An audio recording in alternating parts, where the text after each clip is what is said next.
ಭಾರತದಲ್ಲಿ, ಅದರಲ್ಲೂ ವಿಶೇಷವಾಗಿ ದಕ್ಷಿಣ ಭಾರತದಲ್ಲಿ ದಸರಾ ನವರಾತ್ರಿ ಉತ್ಸವ ಮಹತ್ವವಾದದ್ದು. 9 ದಿನಗಳು ಶಕ್ತಿ ಅಥವಾ ದುರ್ಗಿ ಎಂದು ಕರೆಸಲ್ಪಡುವ ಭಗವತಿಯನ್ನು 9 ರೂಪದಲ್ಲಿ ಅಲಂಕರಿಸಿ ಪೂಜಿಸುವುದು ರೂಢಿಯಲ್ಲಿದೆ.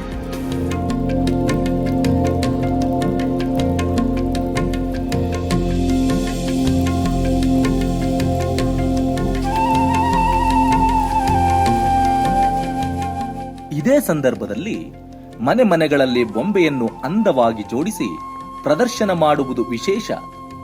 ಅದಕ್ಕೆಂದೇ ನವರಾತ್ರಿಯನ್ನು ಗೊಂಬೆಗಳ ಹಬ್ಬವೆಂದು ಕರೆಯುತ್ತಾರೆ.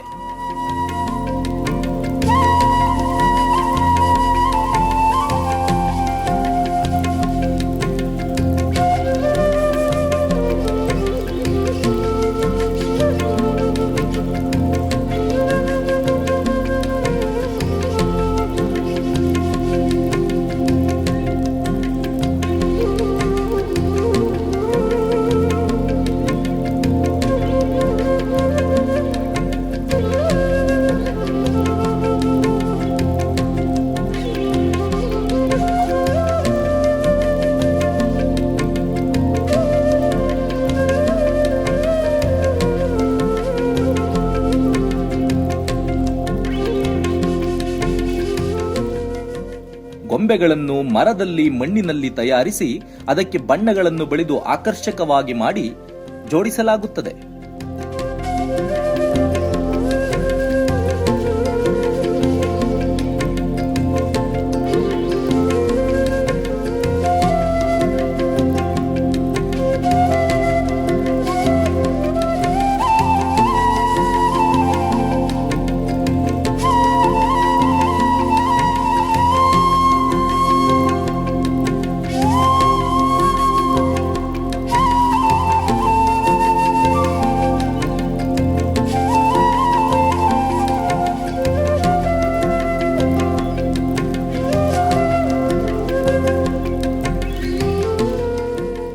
ಭಾರತೀಯ ಸಂಸ್ಕೃತಿ ಅತ್ಯಂತ ವಿಶೇಷವಾದದ್ದು.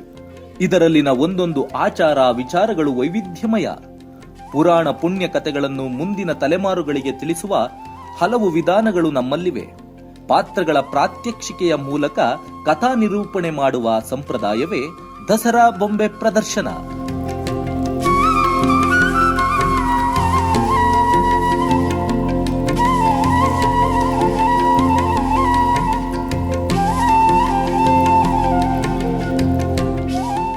ಜೊತೆಗೆ ಗಣಪತಿ, ಸರಸ್ವತಿ ಮುಂತಾದ ದೇವತೆಗಳ, ಋಷಿಮುನಿಗಳ, ಅರಣ್ಯ ಸಂಪತ್ತು, ಭೂ ಸಂಪತ್ತು ಮುಂತಾದ ವಿವಿಧ ಬಗೆಯ ಬೊಂಬೆಗಳನ್ನು ಕೆಲವರು ಇಡುತ್ತಾರೆ.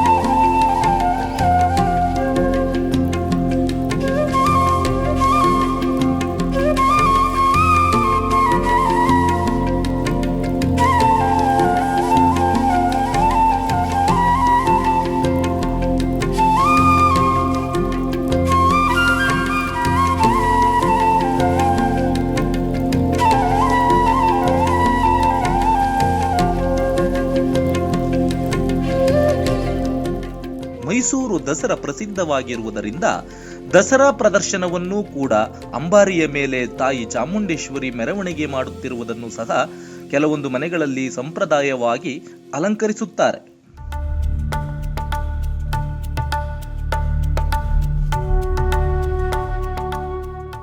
ರಾಜರ ಪಟ್ಟಾಭಿಷೇಕ, ಪಟ್ಟದ ಆನೆ, ಪಟ್ಟದ ಕುದುರೆ ಇವೆಲ್ಲವನ್ನು ಧ್ವನಿಸುವ ಸೂಚಕ ಈ ಪಟ್ಟದ ಬೊಂಬೆಗಳು.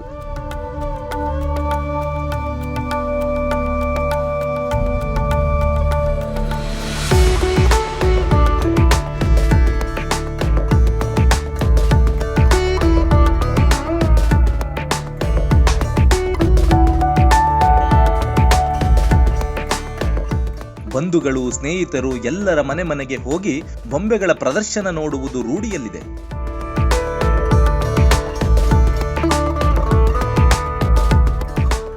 ನಮ್ಮ ತಂದೆ ಆ್ಯಕ್ಚುಲಿ ನಾರ್ತಲ್ಲಿ ಕೆಲಸದಲ್ಲಿದ್ದರು. ಸೊ ನಾ ಚಿಕ್ಕ ಮಗು ಆದಾಗ ನಮ್ಮ ತಾಯಿ ಹೇಳ್ತಿದ್ರು, ನವರಾತ್ರಿ ಹಬ್ಬ ಬಂದರೆ ಅಲ್ಲೆಲ್ಲ ಊರಲ್ಲೆಲ್ಲ ಬೊಂಬೆ ಕೂರಿಸ್ತಾರೆ, ನಾವು ಎಲ್ಲರ ಮನೆಗೂ ಹೋಗ್ತೀವಿ, ಬೊಂಬೆ ನೋಡ್ತೀವಿ, ಮತ್ತು ಬೊಂಬೆ ಬಾಗ್ನ ಎಲ್ಲ ತೊಗೊಂಡು ಬರ್ತೀವಿ ಅಂತ ಎಲ್ಲ ಹೇಳೋರು. ಬಟ್ ನಾವು ನೋಡಿರಲಿಲ್ಲ ನಾರ್ತಲ್ಲಿ ಇದ್ದಿದ್ದರಿಂದ. ಸೊ ನಾನು ಮದುವೆ ಮಾಡ್ಕೊಂಡು ಬಂದ ಮೇಲಿಂದ ನಾನು ಇಲ್ಲಿ ಎಲ್ಲರ ಮನೇಲೂ ನಮ್ಮ ಮಾವ ಕರ್ಕೊಂಡು ಹೋಗೋರು. ಸೊ ಅವಾಗ ನೋಡೋಕ್ಕೆ ಹೋಗ್ತಿದ್ವಿ. ಅವಾಗ ನೋಡೋಕ್ಕೆ ಹೋದಾಗ ನಾನು ನಮ್ಮ ಮಾವಂಗೆ ಒಂದು ಸತಿ ಕೇಳಿದೆ, ಅಪ್ಪ ನಾವು ನಮ್ಮ ಮನೇಲಿ ಇಡ್ಬೋದಾ ಅಂತ.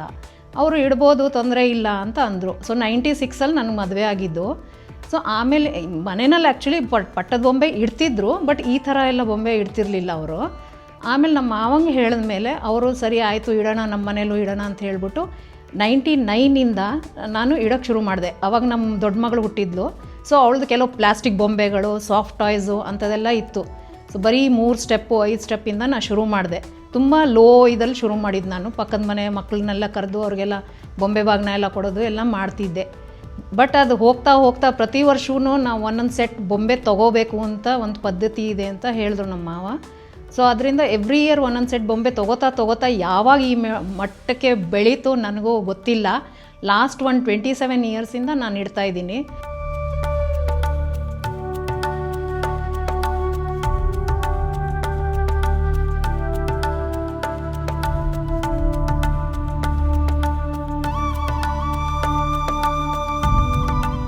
ಚಿಕ್ಕ ಹುಡುಗರಿಂದನೂ ಮನೆಗೆ ಹೋಗಿ ನಿಮ್ಮ ಮನೇಲಿ ಬೊಂಬೆ ಇಟ್ಟಿದ್ದೀರಾ ಅಂತ ಮನೆಗೆ ಹೋಗಿ ಎಲ್ಲರನ್ನೂ ವಿಚಾರಿಸ್ಕೊಂಡು ಬೊಂಬೆ ನೋಡ್ತಿದ್ದಿದ್ದು ಭಾಳ ಚೆನ್ನಾಗಿ ನಮ್ಮ ನೆನಪಲ್ಲಿದೆ. ನಾನು ಕೂಡ ಮನೆ ಒಳಗೇ ಮಣ್ಣೆಲ್ಲ ತಂದು ಅದ್ರಲ್ಲಿ ರಾಗಿ ಪೈರೆಲ್ಲ ಬಿತ್ತಿ ಪಾರ್ಕ್ ಥರ ಮಾಡೋದು, ಬೆಟ್ಟದ ಮೂಲೆಯಲ್ಲಿ ಗೋಡೆ ಮೂಲೆಯಲ್ಲಿ ಅದನ್ನು ಅರೇಂಜ್ ಮಾಡಿ ಬೆಟ್ಟ ಥರ ಮಾಡೋದು, ತಿರುಪತಿ ಬೆಟ್ಟ ಅಂತ ಹೀಗೆಲ್ಲ ಮಾಡ್ತಿದ್ದಿದ್ದು ಉಂಟು. ಆದರೆ ಬರ್ತಾ ನಮ್ಮ ಸಂಪ್ರದಾಯ, ನಮ್ಮ ಪದ್ಧತಿಗಳು ಯಾಕೋ ಒಂದು ಥರ ಕ್ಷೀಣಿಸ್ತಾ ಇದೆ ಅಂತ ನಮಗೆ ಅನಿಸ್ತು. ಸೊ ಆದರೆ ನಮ್ಮ ಮನೆಯಲ್ಲಿ ಈಗ ಸುಮಾರು ಒಂದು 20 ವರ್ಷದಿಂದ ಈ ಬೊಂಬೆ ಹಬ್ಬದ ಸಡಗರ ಸಂಭ್ರಮ ನಾವು ಹಾಗೇ ಉಳಿಸ್ಕೊಂಡು ಬರ್ತಾಯಿದ್ದೀವಿ. ಇದನ್ನು ನಾವು ಮುಂದಿನ ಪೀಳಿಗೆಗೆ ಇದರ ಅರಿವು, ಇದನ್ನು ಉಳಿಸ್ಬೇಕು, ಬೆಳೆಸಬೇಕು ಅನ್ನೋದೇ ನಮ್ಮ ಉದ್ದೇಶ.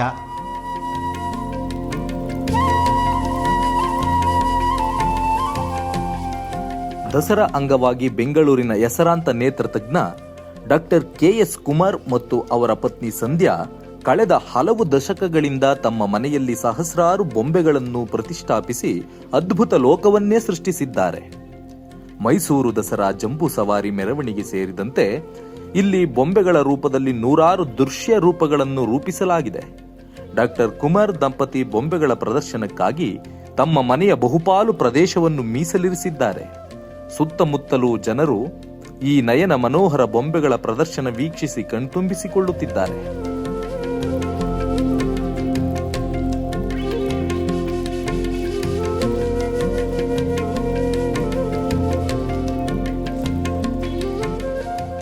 ಬ್ರಾಸ್ ಐಟಮ್ಸು ಇಲ್ಲಿ ಏನೇನು ಬ್ರಾಸ್ ಐಟಮ್ ಡಿಸ್ಪ್ಲೇ ಮಾಡಿದ್ದೀನಿ ಎಲ್ಲ ನಮ್ಮ ಮಾವನವರು ಕಲೆಕ್ಷನ್. ಅದು ಸುಮಾರು ವರ್ಷದಿಂದ ಅವರು 91 years when he expired. So ಅವ್ರದ್ದು ಲಾಸ್ಟ್ 70 ಇಯರ್ಸಿಂದ ಅವ್ರದ್ದು ಕಲೆಕ್ಷನ್ ಇತ್ತು, ಬ್ರಾಸ್ ಕಲೆಕ್ಷನ್ ಎಲ್ಲ. ಅದನ್ನೂ ಇಲ್ಲಿ ಡಿಸ್ಪ್ಲೇ ಮಾಡಿದ್ದೀನಿ ನಾನು. ಸೊ ಎವ್ರಿ ಇಯರ್ ನಾನು ಒಂದೊಂದು ಕಾನ್ಸೆಪ್ಟ್, ಒಂದು ಥೀಮ್ ಇಟ್ಕೊಂಡು ಮಾಡ್ತಿದ್ದೆ ನಾನು. ಬೊಂಬೆ ಇಡೋದ್ರಿಂದನೂ ಏನಾಗುತ್ತೆ, ನಮಗೂ ಅದು ಕಲ್ತಂಗೆ ಆಗುತ್ತೆ. ಕೆಲವು ವಿಷಯ ನಮಗೂ ಗೊತ್ತಿರಲ್ಲ, ಕೆಲವು ಕತೆಗಳು ಗೊತ್ತಿರಲ್ಲ, ಏನೋ ಒಂದು ಕೆಲಸದಲ್ಲಿ ಅಲ್ಲಿ ಇಲ್ಲಿ ಬ್ಯುಸಿ ಆಗಿರೋದ್ರಿಂದ ನಾವು ಆ ಕಡೆ ಗಮನನೂ ಕೊಡಲ್ಲ.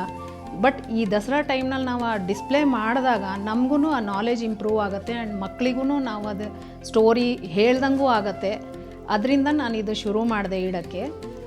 ಪಟ್ಟದ ಬೊಂಬೆ ಅಂತೂ ಎಲ್ಲರ ಮನೇಲೂ ಇಡ್ತಾರೆ, ಅದು ಇಡಲೇಬೇಕು. ನೀವು ಬೇರೆ ಬೊಂಬೆ ಇಡ್ತಿರೋ ಇಲ್ವೋ, ಪಟ್ಟದ ಬೊಂಬೆ ಅಂತೂ ಇಡಲೇಬೇಕು, ಪೂಜೆ ಮಾಡಲೇಬೇಕು. ಅದು ರಾಜಾ ರಾಣಿ ಅಂತ ಅದನ್ನ ಇದು ಮಾಡ್ತಾರೆ.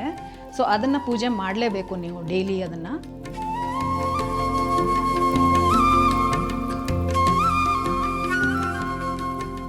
ಈ ಬೊಂಬೆಗಳ ಹಬ್ಬ ಪ್ರಾರಂಭವಾಗುವುದು ಕಲಶ ಸ್ಥಾಪನೆ, ಗಣಪತಿ ಪೂಜೆಯಿಂದ.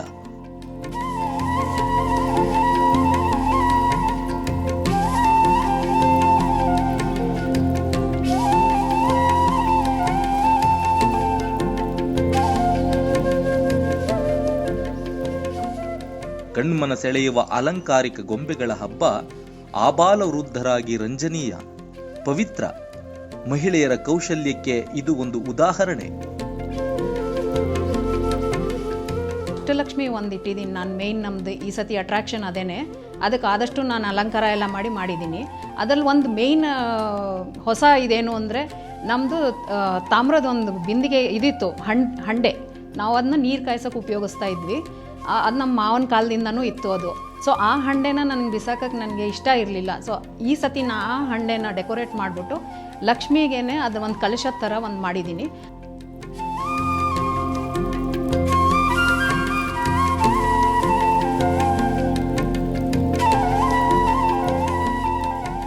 ಒಟ್ಟಿನಲ್ಲಿ ದಸರಾ ಮೈಮನವನ್ನು ಆಕರ್ಷಿಸುವ ಸಂಭ್ರಮವಾದರೆ, ಬೊಂಬೆ ಪ್ರದರ್ಶನ ನಮ್ಮ ಸದಭಿರುಚಿಯ ಸಂಕೇತ, ನಮ್ಮ ಮಕ್ಕಳಿಗೆ ಸಂಸ್ಕೃತಿಯನ್ನು ಪರಿಚಯಿಸುವ ಪರ್ವ ಸಂದರ್ಭ.